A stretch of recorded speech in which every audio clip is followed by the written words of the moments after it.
Hello there, I'm Rick and welcome to the show.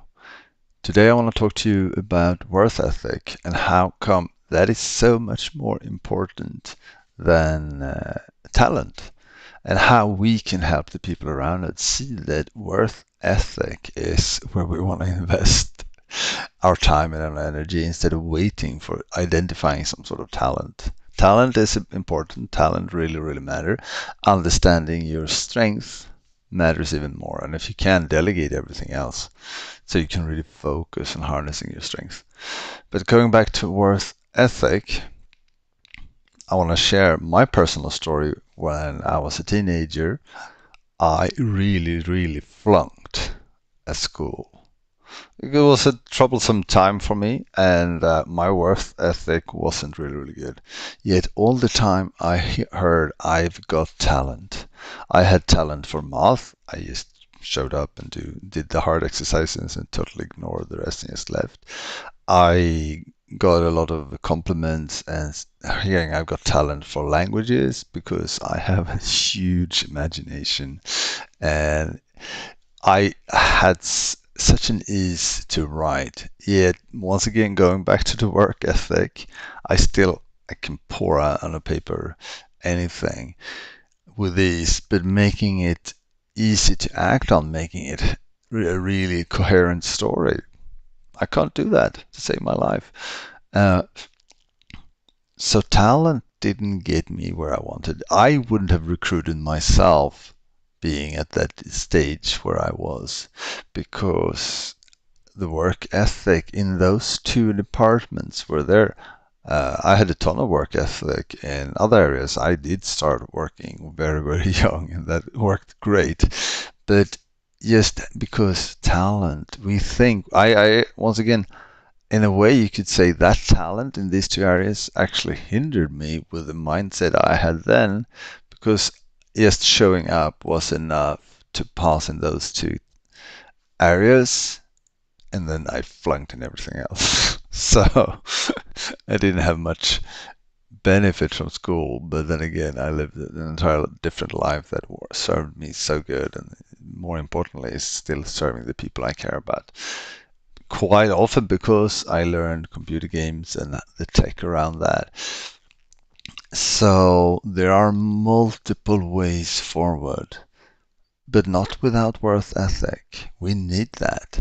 We need to really show up to do the work that matters for people that we serve. And I remember seeing a clip from Will Smith maybe 10 years ago about, he says that's all he's got, work ethic. He will stay on the treadmill longer than his competition. He will do the preparations in front of whatever it is he wants to do way beyond anyone else. Um, I think he's talented, but it's really hard to know with someone who has a lot of really good work ethic. And how do we help the people around us train that? And how do we help? It starts with showing ourselves, show up, do the work that matters. Do the extra miles for those that you care about in a genuine way. And if you feel you can't do that in a genuine way, you're probably not working in a line of work that serves you the best.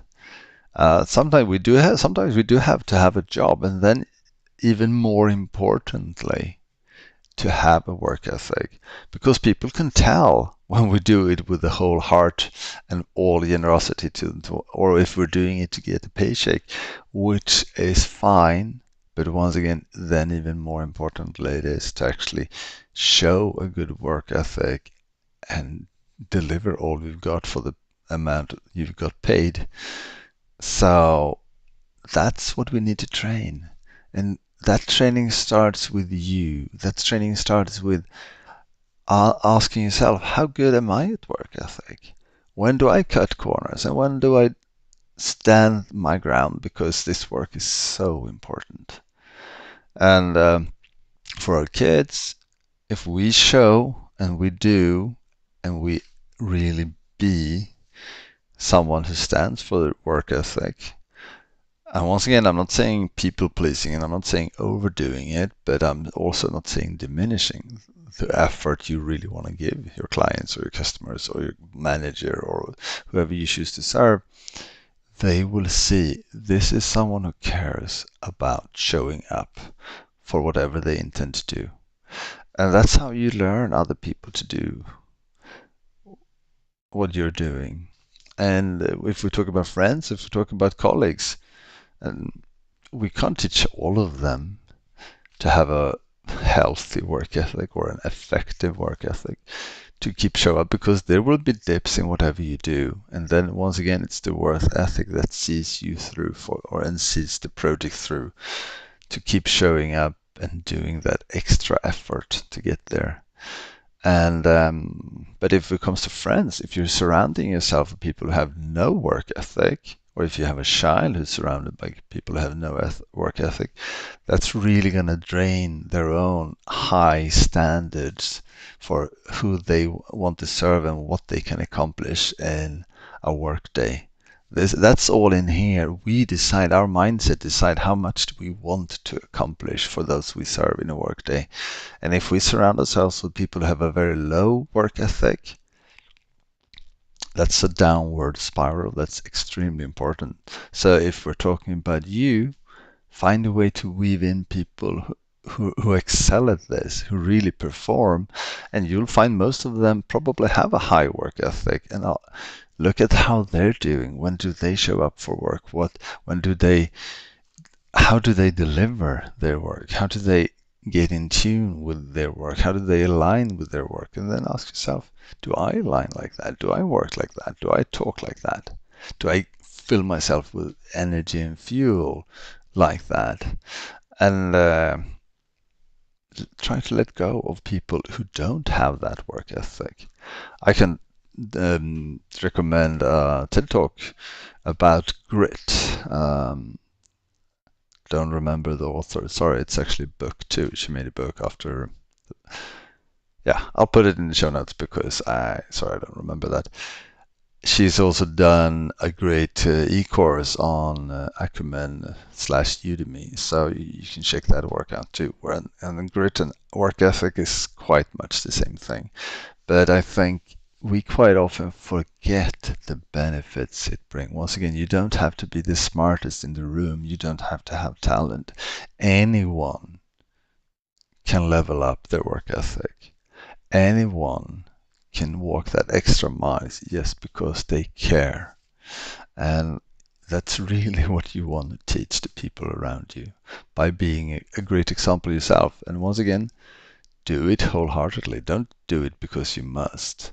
If you feel like that, ask yourself, am I in the right place right now? If not, then perhaps I should leave and find a new vocation that really, really sings to me.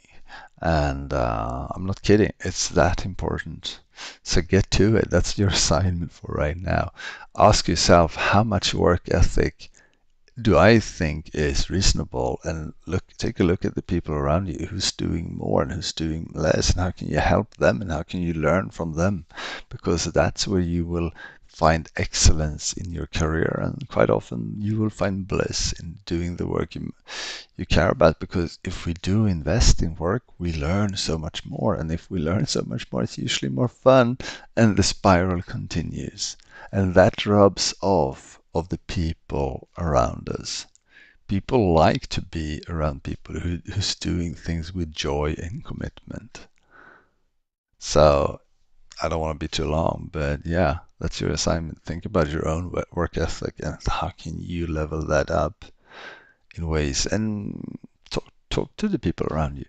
Where is it impossible for them to let go because they really want to finish it? And where, yeah, it doesn't really matter. Get to know the people around you and your kids for what's in it for them. How do they think? Your style will never be exactly the same style as anyone else. And likewise, when we're talking about really successful people, what's been working great for them might not be working great for you, but you can still learn from them. You can still copy B and C, does this ring true to me? Then I'll keep doing it. Does this prove the results I want faster or better? Then I'll keep doing that. No, see, I don't know how she's doing it. It doesn't work for me. Then I'll try something else. But work ethic is something we can become better and better and better at all through life. And once again, you don't need a grade, you don't need anything to train that, to actually care about the people you're serving. Thanks for stopping by. Have a good one.